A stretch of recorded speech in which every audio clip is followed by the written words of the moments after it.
حي على الفلاح. بسم اللہ الرحمن الرحیم۔ آج کی نشست کا پہلا سوال ہے جو طہارت سے تعلق رکھتا ہے کہ میاں بیوی جماع کے بعد کوئی چیز کھا سکتے ہیں غسل کیے بغیر یا پکا سکتے ہیں۔ یہ بات یاد رکھیں، ہم بستری کے بعد اگر وہ استنجا طہارت کر لیتے ہیں، ہاتھوں کو دھو لیتے ہیں، غسل جنابت نہیں کرتے، عورت جو ہے اپنے بچے کو دودھ بھی پلا سکتی ہے، کھانا بھی پکا سکتی ہے، بنا بھی سکتی ہے، پھل وغیرہ کاٹ سکتے ہیں۔ جنابت کا تعلق جو ہے وہ ہاتھ کے ساتھ نہیں، یعنی ہاتھ اس میں نجس نہیں ہو جاتا اگر اسے بظاہر کوئی نجاست نہیں لگی یا انہوں نے اپنے ہاتھ دھو لیے ہیں تو وہ چیز کھا بھی سکتے ہیں، پکا بھی سکتے ہیں، کاٹ بھی سکتے ہیں، پکڑا بھی سکتے ہیں، ہاتھ نجس نہیں ہوتا۔ کچھ لوگ کہتے ہیں جو ہم کام کرتے ہیں وہ عیسائی بھائی بھی کام کرتے ہیں تو وہ ہمیں عید کی نہ خوشی دیتے کہتے ہیں وغیرہ وغیرہ، تو ہم کیا ان کے تہوار پر کہہ سکتے ہیں ان کو؟ بڑا اہم سوال ہے جو کہ انہی ایام سے تعلق رکھتا ہے۔ بازار کے اندر یا دفاتر میں یا مختلف جگہوں پر غیر مسلم مسیحی نصرانی عیسائی جو لوگ ہیں وہ ملازمت کرتے ہیں، کام کرتے ہیں یا گھروں میں کام کرتے ہیں، تو ہمارے مسلمانوں کے جو خوشی کے تہوار ہوتے ہیں، عیدیں ہیں، ان میں ہمیں عید وش کرتے ہیں، تو کیا ہم بھی ان کو ان کے تہوار وش کر سکتے ہیں؟ اگر تو بات عید اور خوشی تک ہوتی تو عید خوشی وش کرنا غیر مسلم کو جائز ہے، لیکن بات یہاں تک نہیں ہے۔ کرسمس کا معنی ہے کہ اللہ تعالیٰ نے بیٹا جنا ہے۔ اللہ تعالیٰ کے بیٹا جننے والے دن کی مناسبت سے کسی کو مبارکباد دینا، ہیپی کرسمس، یا تو اسے کہنا ہیپی عید، تو پھر علماء جواز پر بحث کریں کہ جائز ہے یا نہیں ہے۔ تو اگر ہیپی کرسمس بولیں گے تو اس کا معنی ہے کہ اللہ تعالیٰ کے بیٹا جننے پر خوشی۔ تو اللہ تعالیٰ نے قرآن مجید میں فرمایا الحمدللہ الذی لم یتخذ ولدا قل هو اللہ احد اللہ الصمد لم یلد ولم یولد۔ لے لیے عیدیں وش کرنا شروع کر دیں، پھر ان کے ایمان کا خطرہ رہتا ہے۔ میں جس محلے میں رہتا ہوں یا پیدا ہوا ہوں، سیالکو روڈ پر عیسائیوں کی کافی تعداد اور آبادی ہے، اور میں نے یہ دیکھا ہے کہ جن لوگوں نے مداہنت نرمی برتی ان لوگوں کے ساتھ، ان کی اولادوں میں سے کوئی نہ کوئی عیسائی ضرور ہو گیا، یا ان کی لڑکی کو عیسائی لے گیا یا ان کا لڑکا جو ہے وہ عیسائی ہو گیا۔ اللہ تعالی ہمیں ایسے شرور سے محفوظ فرمائے۔ میں پیتا ہوں تھوڑے سوال ہے تیسرا، قادیانیوں کے ساتھ کاروبار کرنا جائز ہے؟ قادیانی جو ہیں زندیق کافر ہیں، زندیق کافروں کے ساتھ تجارت کرنا جائز نہیں ہے۔ جی، بدعتی شخص جو فوت ہو جائے وہ مسلمان ہے، اس کے لیے دعائے مغفرت کرنا جائز ہے۔ خارجی جو متشدد لوگ ہیں وہ بدعتی کے لیے دعائے مغفرت کو حرام سمجھتے ہیں یا ناجائز سمجھتے ہیں، یہ بلا دلیل تشدد ہے۔ جی، سوال ہے اونٹ کا گوشت کھا کر وضو کرنا پڑے گا؟ جی ہاں، اونٹ کا گوشت اگر آپ کھائیں، گوشت کی بنی کوئی چیز کھائیں یا شوربہ اس کا پئیں تو آپ کا وضو ٹوٹ جائے گا، نماز کے لیے آپ کو دوبارہ اثر نو وضو کرنا پڑے گا۔ اونٹ کا، صرف اونٹ کا، یہ مسئلہ صرف اونٹ کے گوشت کے ساتھ خاص ہے۔ گائے کا گوشت کھانے سے، بکرا چھترے کا گوشت کھانے سے، مچھلی کا گوشت کھانے سے وضو نہیں ٹوٹتا۔ ہاں، اگر چربی وغیرہ ہے تو اس میں آپ کلی کر لیں تاکہ منہ کے اندر سے سمیل نہ آئے. جی یہ اکثر مسیحی ہمارے آفیسز میں بھی ہوتے ہیں، تو اگر کوئی اویلیبل نہ ہو وہ میں کھانا گرم کر کے دیں تو فروٹ کاٹ کے دیں. سوال ہے نصرانی مسیحی جو لوگ ہیں وہ ہمارے دفاتر میں بطور نوکر خادم کے ہوتے ہیں اور وہ ہمیں کھانا گرم کر دیتے ہیں یا پانی لا کر پلا دیتے ہیں. ان کے ہاتھ سے کھانا پکوانا، کھانا کھانا اور پانی پینا، اس میں بالکل بھی کوئی حرج نہیں ہے.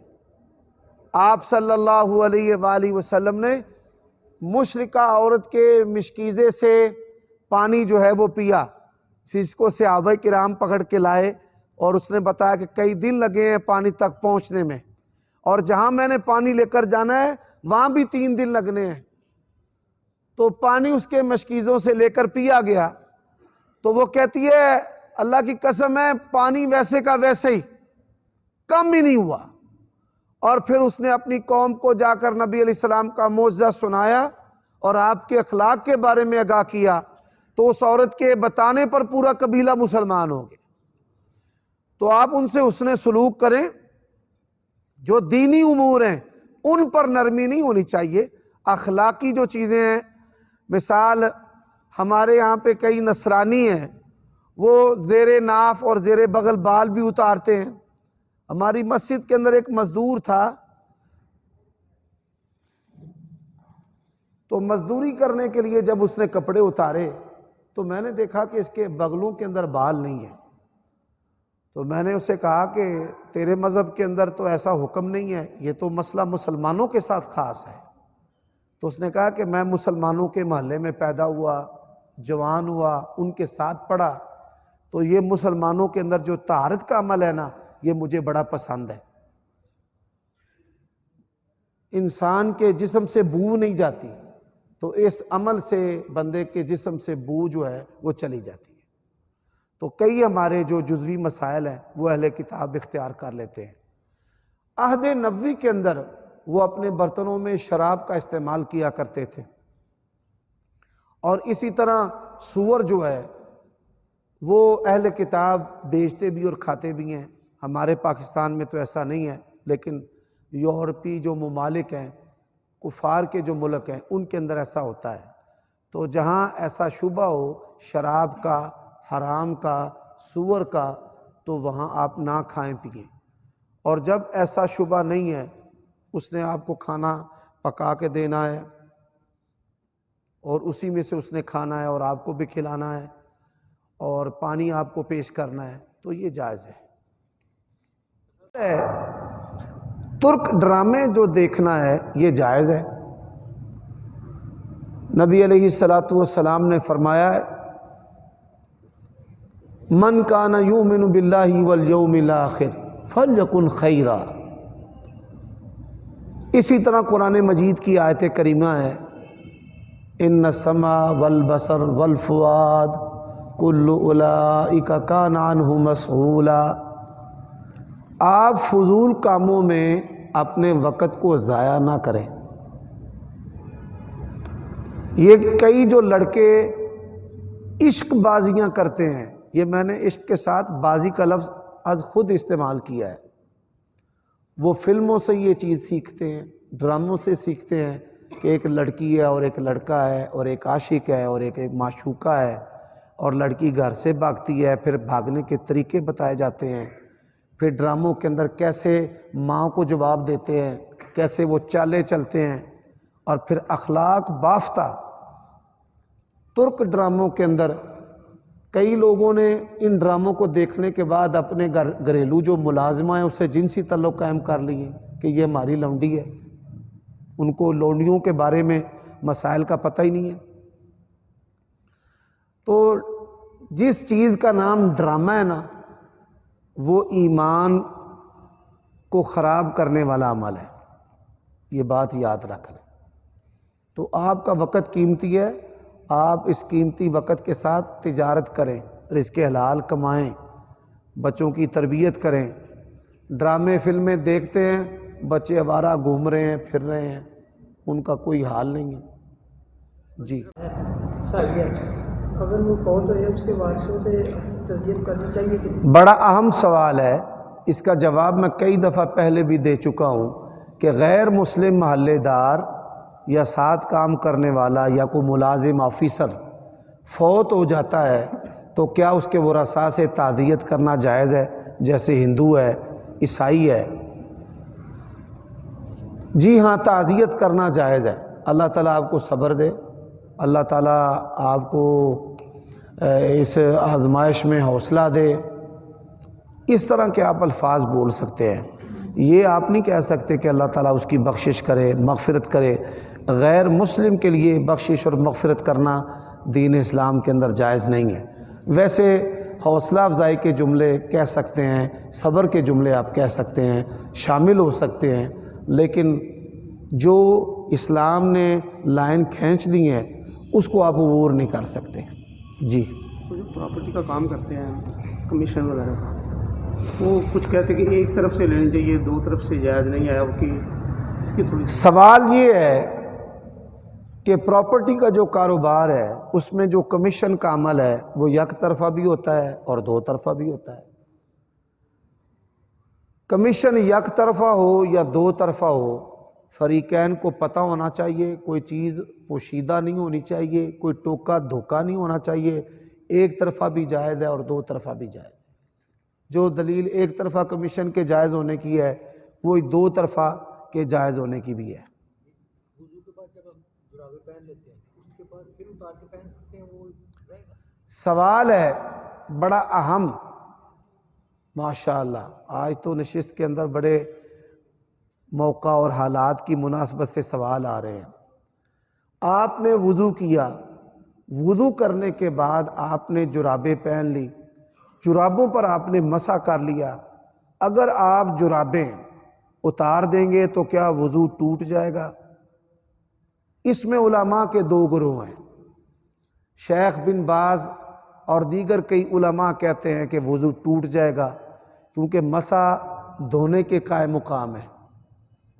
لیکن ایک حدیث ہے، علی بن ابی طالب رضی اللہ تعالی عنہ نے اپنے جوتوں پر مسح کیا۔ کس پر مسح کیا؟ میں نے موزے نہیں بولا، جرابیں نہیں بولا، جوتے بولا ہے۔ اور جوتوں پر مسح کرنے کے بعد مسجد میں انہوں نے جوتے اتار دیے اور ویسے نماز پڑھی۔ اس حدیث سے یہ معلوم ہوتا ہے کہ جس چیز کے اوپر مسح کیا جائے، اگر آپ کا وضو ٹوٹا نہیں ہے، جرابیں اتار دیں تو آپ کا وضو نہیں ٹوٹے گا۔ یہی بات جو ہے ہمیں سمجھ آتی ہے کہ اگر اس کا وضو نہیں ٹوٹا، محض جرابیں اتار دینے سے وضو نہیں ٹوٹتا۔ ٹھیک ہے جی، نماز کے بعد بھی پہن سکتے ہیں آپ، جب تک آپ باوضو ہیں تب تک پہن سکتے ہیں۔ آپ نے مسح تو اگلی نماز کے لیے کرنا ہے نا، آپ پہن سکتے ہیں۔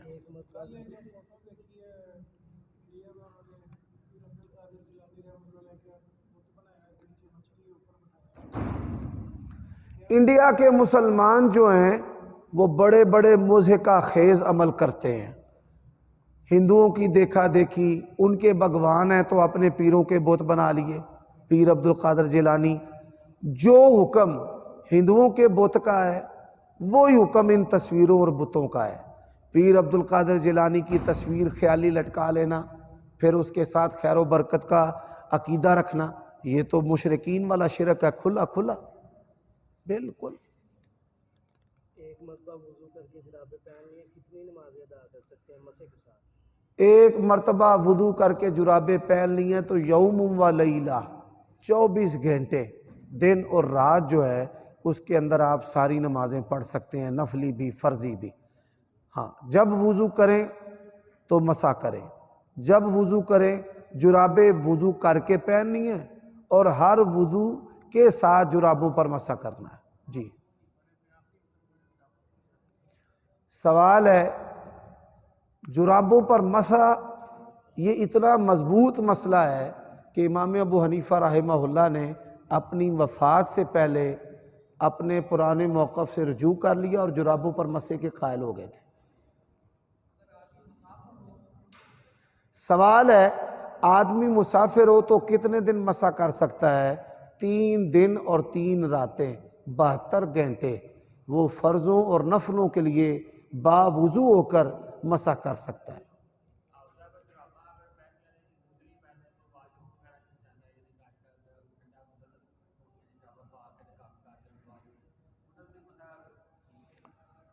سوال ہے کہ جرابیں پہنی ہیں سردی سے بچنے کے لیے، تو جوتا پہن کر بندہ واش روم کے اندر چلا جاتا ہے، پھر انہی جرابوں پر مسح کرتا ہے، بالکل بھی کوئی حرج نہیں ہے، انہی جرابوں پر مسح ہوگا۔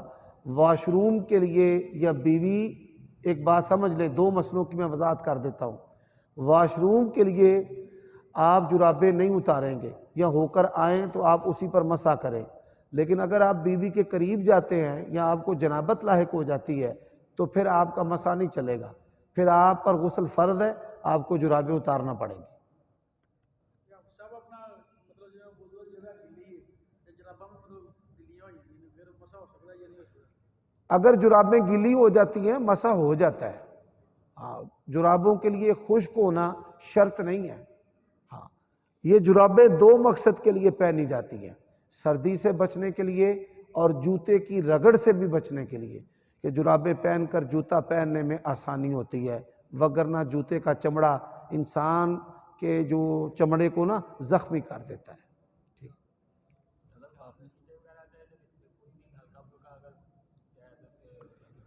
دیکھیں ایسے چھینٹے جو نظر ہی نہیں آتے، وہ انسان ان چیزوں کا مکلف ہی نہیں ہے۔ انسان تو مکلف ہے اپنے حواس کا۔ ایک چیز جو آپ کی آنکھ نے دیکھی نہیں، آپ اس کو کیسے فرض کر رہے ہیں یا کیسے اس کو وجود دے رہے ہیں؟ یعنی یہ ایک وہم ہے، اور اس وہم کا کئی لوگ شکار ہیں۔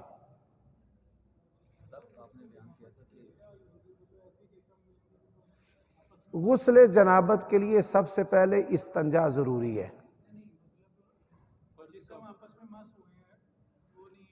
دیکھیں شرمگاہ کا شرمگاہ سے لگنا، اذا مس الختان الختان فقد وجب الغسل، نبی علیہ السلام نے فرمایا شرمگاہ سے لگ جائے تو غسل جو ہے وہ واجب ہے۔ 3 باتیں، آپ کی شرمگاہ آپ کی بیوی کی شرمگاہ کو لگی تو غسل واجب، انٹرکورس ہوا غسل واجب، خواہ انزال نہ بھی ہو، لذت نہ بھی ہو، اور لذت کی صورت میں وہ دخول ہو نہ ہو، انٹرکورس ہو نہ ہو، بیوی قریب ہو نہ ہو، انزال لذت کے ساتھ انزال کی صورت میں غسل جو ہے وہ واجب ہے۔ جی، سفری نماز کتنے فاصلے کے بعد لاگو ہوتی ہے؟ سفری نماز آپ شہر سے باہر نکل کر، جو شہری حدود ہے اس سے باہر نکل کر 22 کلومیٹر، پہلے گجرانوالہ شہر کی حدود کنگنی والا بائی پاس تک تھی، پھر چاندہ قلعہ ہو گئی، اب موڑ امن آباد میٹرو سٹی بن چکا ہے، تو موڑ امن آباد سے باہر نکل کر 22 کلومیٹر جب سادوں کی کے اندر جا کر اس کی نماز جو ہے وہ قصر شروع ہوتی ہے۔ جی، آپ نے خطبے کے اندر کہا کہ مسلمانوں کے اندر بہت زیادہ انتقاد ہے، بہت سارے اس کی وجہ نہیں بتائی آپ نے کہ برصغیر کے اندر کیا وجہ تھی جس کی وجہ سے یہ انتشار گیا مسلمانوں کے اندر، اور خاص طور پہ اگر کیا یہ انگریزوں کے آنے کے بعد ہوا یا اس سے پہلے سے؟ بیٹے نے بڑا پیارا سوال کیا ہے۔ بر صغیر پاک و ہند میں فرقہ وارانہ جو اختلاف ہے اس کے بارے میں آپ نے تو بتایا، لیکن اسباب کیا ہے؟ دیکھیں ایک ہے اختلاف تو ایک طبعی امر ہے، صحابہ کرام میں موجود تھا، اختلاف ہو جاتا ہے، ایک کو دلیل ملتی ہے ایک کو نہیں ملتی، ایک کو دلیل سمجھ آتی ہے ایک کو نہیں آتی۔ اختلاف ہو جانا جو ہے یہ تشویش کا باعث نہیں ہے، مخالفت انگریزوں سے پہلے، یعنی انگریزوں کے دور سے پہلے مغلیہ خاندان میں اختلاف تھا، مخالفت بھی ہوگی، لیکن اس طرح کی خطرناک کہ ایک دوسرے کو کافر بنا دیں اور ایک دوسرے کے اوپر تلوار اور گولی اس کا استعمال کریں۔ ڈیوائیڈ اینڈ رول جو ہے یہ انگریزوں نے اس کو لگایا ہے۔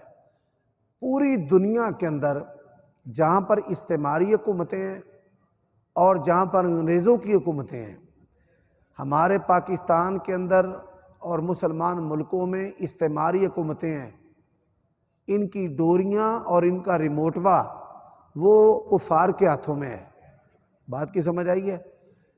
انگریزوں کے دور سے لے کر اب تک یہ استعماری جو حکومتیں ہیں، ان کا کنٹرول ان کے پاس ہے۔ انہوں نے پھاڑا ہوا ہے مسلمان فرقوں کو، اور اس اختلاف سے یہ فائدہ اٹھاتے ہیں۔ اگر مسلمان ایک ہو جائیں تو یہاں پہ اسلام کے خلاف قانون پاس ہو سکتا ہے؟ نہیں ہو سکتا۔ اب ان کو ایک نہیں ہونے دیتے، ان کو ایک نہیں ہونے دیتے۔ اچھا، جو ایک ہونے کی دعوت دینے والے ہیں امت کے اندر، وہ لوگ جو کہتے ہیں نا جی چھوڑو فرقہ واریت، ایک ہو جاؤ مشترکہ مقاصد کے لیے، ان کو بھی نہیں چلنے دیتے۔ حافظ سعید صاحب کدھر ہے؟ ان کو سمجھ آ گئی کہ یہ بندہ جو ہے اس نے تمام فرقوں میں اپنی عزت بنا لی ہے اپنے ماٹوں کی وجہ سے۔ وہ کدھر ہیں بیچارے؟ یعنی ان کو وہ بندہ پسند ہی نہیں ہے کہ جو امت کی بات کرے اور ایک ہونے کی بات کرے، وہ نہیں پسند۔ اور آپ یہ سن کر حیران ہوں گے، پاکستان میں تمام مذہبی جو گروہ ہیں ان کے اندر بڑے بڑے برجوں کی تنخواہیں امریکن ایمبیسی سے آتی ہیں۔ ان کا کام ہی یہ ہوتا ہے۔ اب دیکھیں، کئی غیر اسلامی قانون ہیں جو تحریک انصاف نے پاس کیے، کئی ہیں جو نون لیگ کرتی ہے۔ وہ ایک کو گراتے ہیں، ایک کو لاتے ہیں، ان سے پھر اپنا کام لیتے ہیں، ان سے اپنا کام لیتے ہیں، ان کو وہ کام کرنے پڑتے ہیں۔ اب گورنر ہے بلیغ الرحمان، داڑھی ہے، اس کا حلیہ دیکھ لیں تو ایسے لگتا ہے جیسے مکے سے پیدل ابھی پہنچا ہے، لیکن اس کے دستخطوں سے کئی قانون ایسے غیر اسلامی جو چل رہے ہیں ریاست کا حصہ بن رہے ہیں۔ یہ بڑی تشویشناک بات ہے۔ پوری امت، اب دیکھیں ذاکر نائک ہے، انسانی حقوق، ایک بندہ ورلڈ لیول پہ فیمس ہے۔ بیٹا ذرا بات سمجھنا، طاہر القادری کو کینیڈا کی نیشنلٹی سپانسر ہوئی ہے، اور 1000 طاہر القادری ہوں تو ایک ذاکر نائک ہے، تو ذاکر نائک اس کی انڈیا کی نیشنلٹی کینسل ہو گئی۔ سعودیہ سمیت کسی ملک نے اس کو نیشنلٹی نہیں دی سوائے ملیشیا کے۔ ایک داعی ہے اسلام کا، وہ بھی اتحاد اور اتفاق کی بات کرتے ہیں، لیکن اس پر بھی کافروں نے زمین تنگ کر دی۔ اور جو ان کے مقصد کے لیے جب مردی پاکستان طاہر القادری کو لائے، جب مردی ادھر بندے مروائے، چل ایجنسیاں، انٹرنیشنل اسٹیبلشمنٹ اور جو ہماری مقامی اسٹیبلشمنٹ ہے وہ ایسے موروں کو استعمال کرتی ہے۔ تو یہ جو مدرسے ہیں اور یہ جو تکفیر ہے، یہ اس کی سرپرستی ہوتی ہے، اور اس کو پھیلانے کے لیے ایک انٹرنیشنل لیول پہ گروہ ہیں جن کو فنڈ دیتے ہیں بڑی بڑی حکومتیں کہ تم مسلمانوں کے اندر یہ نظریات پھیلاؤ۔ ٹھیک ہے؟ بادشاہ اسلامی پیج جنہاں نے بعض کار بسم اللہ لکھی ہوئی ہے، اس طرح سے میں کووڈ ڈالیاں کے بیچ تو سماج والے میں پورا اخبارات پر اسلامی کالم بھی ہوتے ہیں، آیات اور احادیث کا ترجمہ بھی ہوتا ہے۔ اخبارات کے اندر کھانے کی یا اشیاء کی پیکنگ سے بچنا چاہیے۔ غربت جو ہے نا وہ مت مار دیتی ہے قوموں کو، اور لوگ جو ہیں وہ پھر اخلاقی پستی کے اندر چلے جاتے ہیں۔ آپ تو اخباروں کی بات کرتے ہیں، کئی دفعہ ہم نے دیکھا ہے مقدس اوراق کے اندر لوگوں نے چیزوں کو لپیٹا ہوتا ہے۔ میں ایک جگہ یہ پکوڑے سموسے لینے کے لیے گیا تو اسلامیات کی کتاب تھی، اسی کے اندر وہ چیزیں باندھ کر ڈال کر لوگوں کو دے رہا تھا۔ اور میں نے کہا یہ تو ایتے لکھی ہیں۔ اچھا، وہ بھی جاہل تھا بیچارہ، اسکول نہیں پڑھا ہوا تھا۔ اس نے کہا جی مجھے پتہ نہیں، ردی والا دے گیا اور میں صبح کی چیزیں اس کے اندر ڈال کے دے رہا ہوں۔ لینے والے لوگ وہ بھی خیال نہیں کرتے، تو یہ چیز صحیح نہیں ہے۔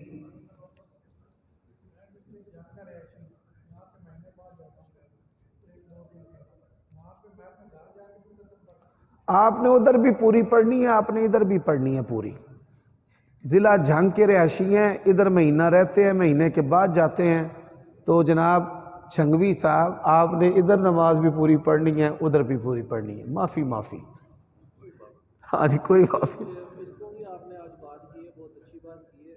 اگر نماز کا ٹائم ہے اور ہمارے مسلک سے ریلیٹڈ نہیں ہے وہ بندہ، ہم اس کے پیچھے نماز پڑھیں۔ آپ کے علم میں اضافہ کر دوں، ہم ہر مسلمان کے پیچھے نماز کے قائل ہیں۔ بر صغیر پاک و ہند کے جو علماء اہل حدیث ہے، آپ کو ان کے منہج کا پتہ نہیں ہے، اگر پتہ ہو تو آپ جو ہے نا وہ اللہ تعالیٰ کی توفیق سے ایک خوشی اور افتخار محسوس کریں۔ ہم کسی مسلمان کو کافر کہنے کے قائل نہیں، خواہ وہ سنی ہو یا شیعہ۔ ہم حاکم وقت کے خلاف خروج کرنے کے قائل نہیں، خواہ وہ حاکم ظالم فاسق فاجر ہی کیوں نہ ہو۔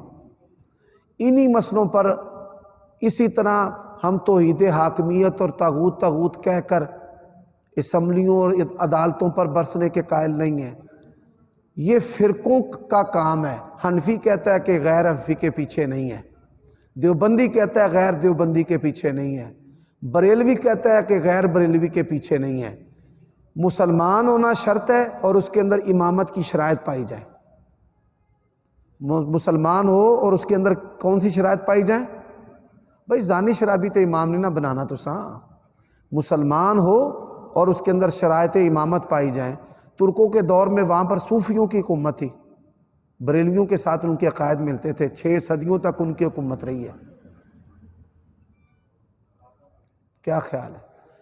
جو صحابہ کرام ہیں وہ خوارج کے پیچھے نمازیں نہیں پڑھتے تھے، یہ بات ذہن میں رکھیں، یہ ہمارا منہج ہے۔ اور اسی وجہ سے بڑی مجھے جو متشدد اہل حدیث ہیں ان کی وجہ سے، یعنی انہوں نے مجھے بڑی تکلیف پہنچائی ہے، لیکن یہ ہمارا اہل حدیث کا، محدثین کا، ہمارے اکابرین کا یہ منہج ہے، یہ بات ذہن میں رکھ لیں۔ بڑا پیارا سوال ہے، دوران سفر جنگ کا سفر کرتے ہیں، دوران سفر یہ دوگانا پڑیں گے جی۔ بعض علماء کہتے ہیں السلام میکائیل علیہ السلام سارے فرشتے بھی شامل، یہ بات ٹھیک؟ بعض روایات کے اندر آتا ہے ایسا، لیکن اللہ تعالیٰ ہی اس کی حقیقت جانتا ہے کہ فرشتوں کو کس جگہ پر موت آئے گی۔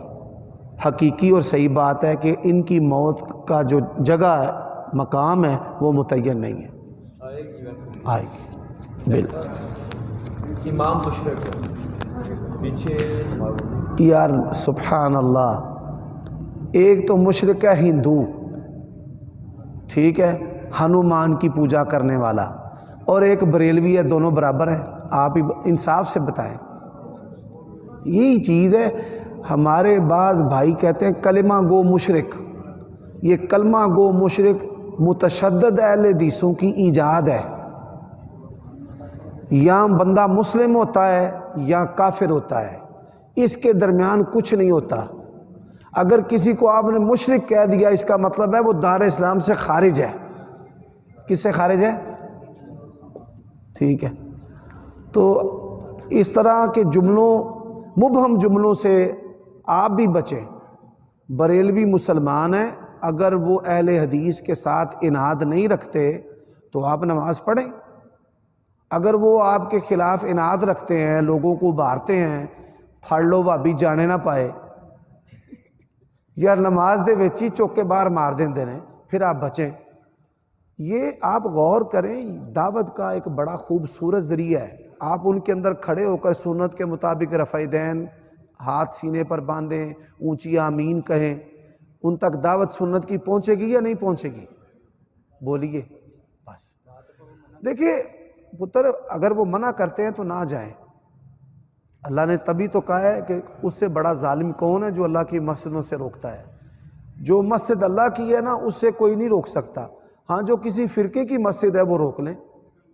یہ تو انگریزوں نے کام کیا ہے، انہوں نے مسجدیں فرقوں کی بنا دی ہیں۔ ہم نے اس بات کی نفی کرنی ہے کہ یہ مسجد وان المساجد للہ، یہ مسجدیں کس کی ہیں؟ اللہ کی ہیں۔ اگر وہ سنت سے عمل سے روکتے ہیں تو آپ نہ جائیں۔ میں نے یہی تو بات کی ہے کہ اگر وہ آپ کو سنت کے مطابق نماز نہیں پڑھنے دیتے یا دشمنی کرتے ہیں تو آپ نہ جائیں۔ سبحان اللہ۔ آپ یہ دیکھیں، ایک بات سمجھ لیں، یہ ان لوگوں کی اسکیم ہے کہ ان کو اپنی مسجدوں سے نکالا جائے. اہل حدیث مسلک بڑی تیزی سے پھیلا انگریز کے دور میں. اس کا سبب کیا ہے؟ سارے اکٹھے ہو گئے کہ اس کا سبب کیا ہے. انہوں نے کہا اس کا سبب یہ ہے، یہ ہماری مسجدوں میں رفع دین کرتے ہیں، ہاتھ سینے پر باندھتے ہیں، اونچی آمین کہتے ہیں، سارے بندوں کو ان سنتوں کا پتہ چل جاتا ہے، لہذا ان کو اپنی مسجدوں سے روکو اور نکالو. پھر روکنے اور نکالنے سے اہل حدیثوں نے مسجدیں اپنی الگ بنائیں. ہاں منع ہاں جی، اگر وہ سنت کے مطابق آپ کو کوئی بات نہیں، آپ ان کو نصیحت کرتے ہیں، حدیث دکھائیں ان کو رسول اللہ صلی اللہ علیہ وسلم کی.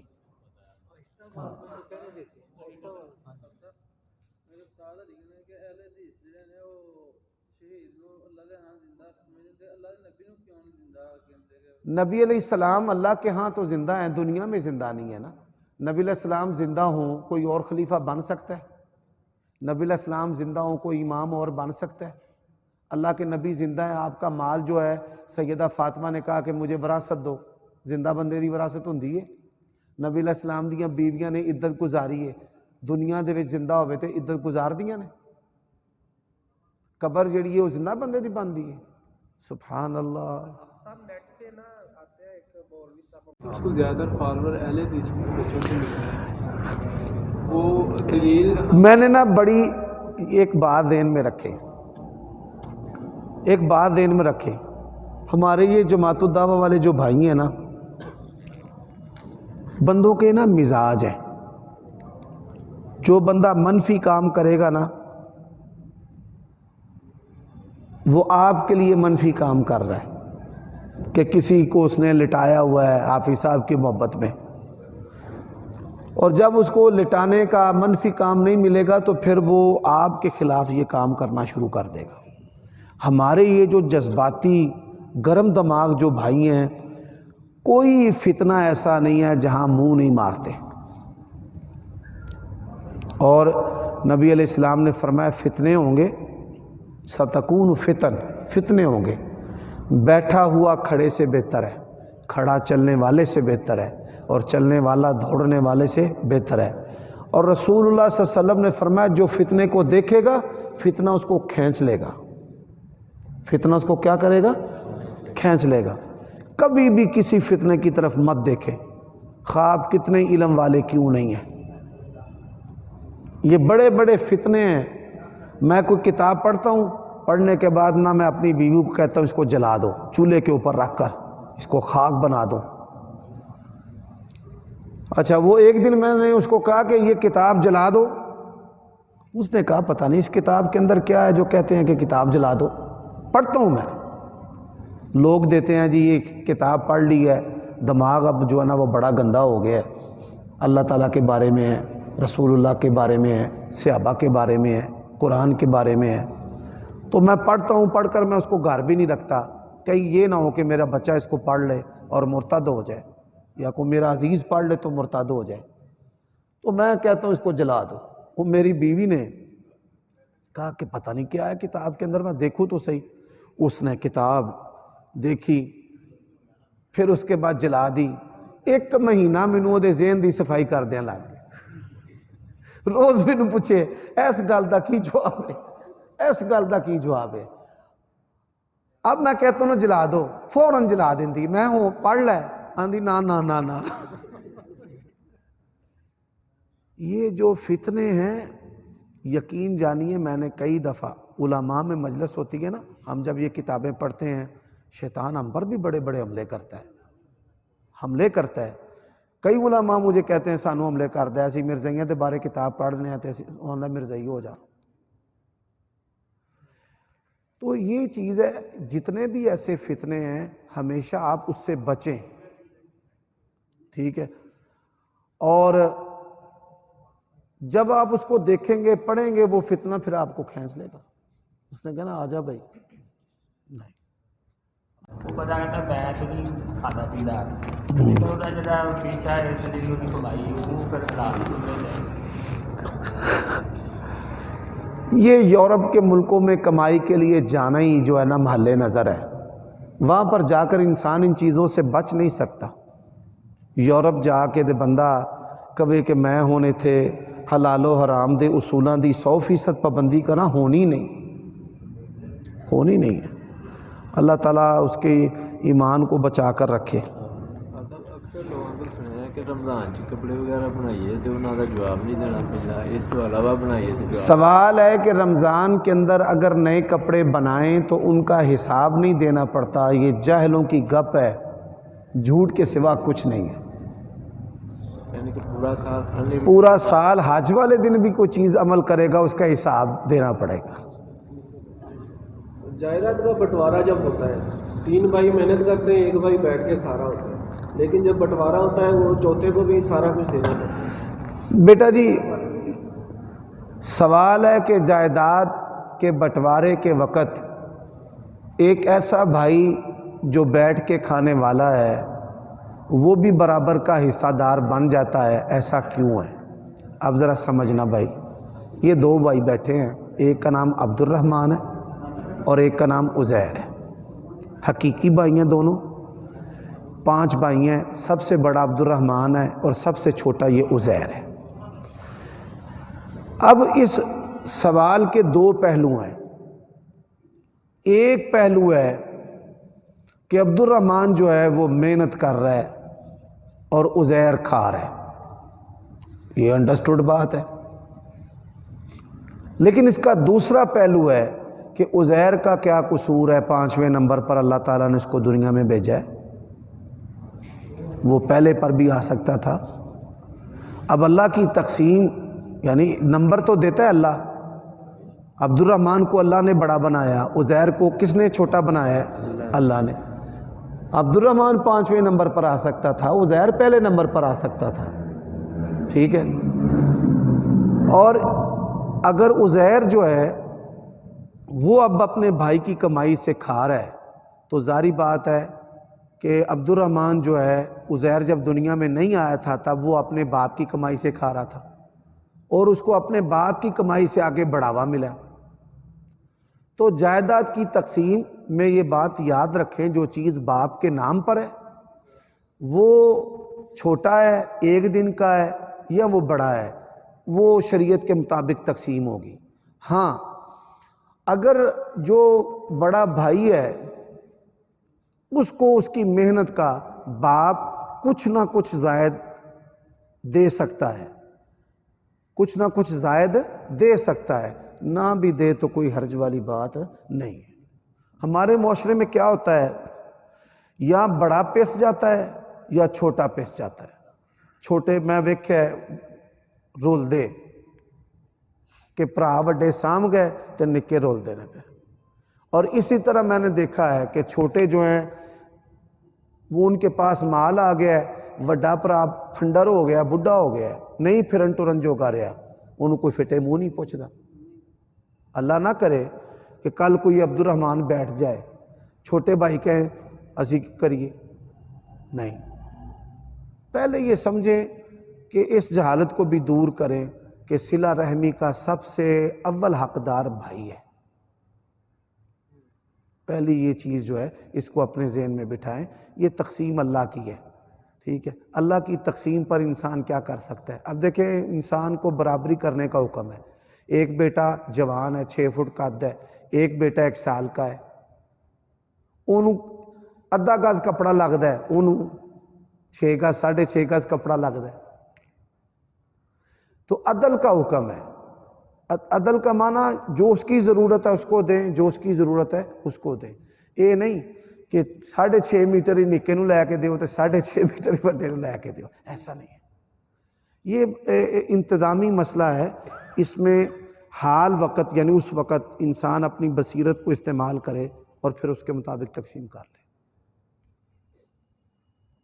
معذرت کے ساتھ وہ جو پہلے ڈسکشن کی تھی آپ کے ساتھ، اس میں بس ایک چیز اور پوچھنی تھی، اگر آپ سے تھوڑا سا کہ آپ نے اسباب بھی بتا دیا، اس کے بعد آپ نے حل بھی بتایا تھا کہ ہم قرآن و سنت کے ساتھ متفق ہونا چاہیے، لیکن دوسری طرف آپ کہہ رہے ہیں کہ اجتماعی طاقتیں جو ہیں وہ ہمیں ڈیوائڈ کرتی ہیں ایسے ایسے زمانے میں، سیاسی اور مذہبی دونوں بنیادوں پہ. اس صورتحال کے اندر عام انسان میں یا آپ ہم کس طرح امت کو متحد کر سکتے ہیں؟ دیکھیں یہ فتنوں کا دور ہے. کس طرح امت کو متفق یا متحد کر سکتے ہیں؟ سبحان اللہ. بچت ہو گئی. دیکھیں آپ کا نام کیا ہے؟ عثمان بھائی. بڑی پیاری بات آپ نے کہی ہے. نبی علیہ الصلاۃ والسلام نے ان حالات میں ہر بندے کو انفرادی اصلاح کا حکم دیا ہے. آپ بحیثیت گھر کے فرد اپنے گھر والوں کو اللہ تعالیٰ اور اس کے رسول کے طریقوں پر زندگی گزارنے کا کہیں، دعوت دیں. جبر نہیں کر سکتے. جب ہم اپنی انفرادی اصلاح کریں گے، افراد سے ہی معاشرہ بنتا ہے، افراد سے ہی اجتماع بنتا ہے. یعنی اکیلا آدمی آیا ہے تو یہ اکٹھ ہوا ہے. تو جب یہ انفرادی اصلاح ہوگی، ایک بندہ پتہ ہے کہ میں نے رشوت نہیں لینی اور ایک ہے کہ میں نے نہیں دینی، جب یہ فضا قائم ہوگی تو پھر ہی معاشرے کی اصلاح ہوگی. وگرنہ ہوتا کیا ہے، جو بندہ بھی اٹھا ہے نا کہ میں نے اجتماعی اصلاح کرنی ہے، اس نے بربادی کی ہے، اس نے اصلاح نہیں کی. ہوتی نہیں ہے. یہ فتنوں کا دور ہے. فتنوں کے دور میں ہر بندہ اپنی اصلاح کرے. صاحب آپ نے بتایا تھا کہ حضرت عمر کا اسلام لانے کا واقعہ اصل میں ضعیف ہے، تو ان کے اسلام لانے کا کبھی واقعہ بتا دیجیے. بعض علماء نے جو ہے نا امام ذہبی رحمہ اللہ نے نقل کیا ہے. انشاءاللہ یہ سوال آئندہ جمعہ رکھیں، قدرے ذرا تفصیل سے بتاؤں گا. نشیس جی ختم کر دیں. سبحانک اللہم ربنا و بحمدک. یہ بڑا اہم سوال ہے، آئندہ کرنا ہے. جو ہے نا وہ معجون مرکب ہے. باتیں صحیح کرتا ہے لیکن صحیح کرتے کرتے بیچ میں یعنی کیپسول ہے صحیح، اندر گولی جو ہے نا وہ غلط ہے. بڑا آ رہا ہے نا، محنت کھول لیے. ہاں جی وہ فتنہ ہے. اللہ تعالیٰ اس سے بچنے کی توفیق دے.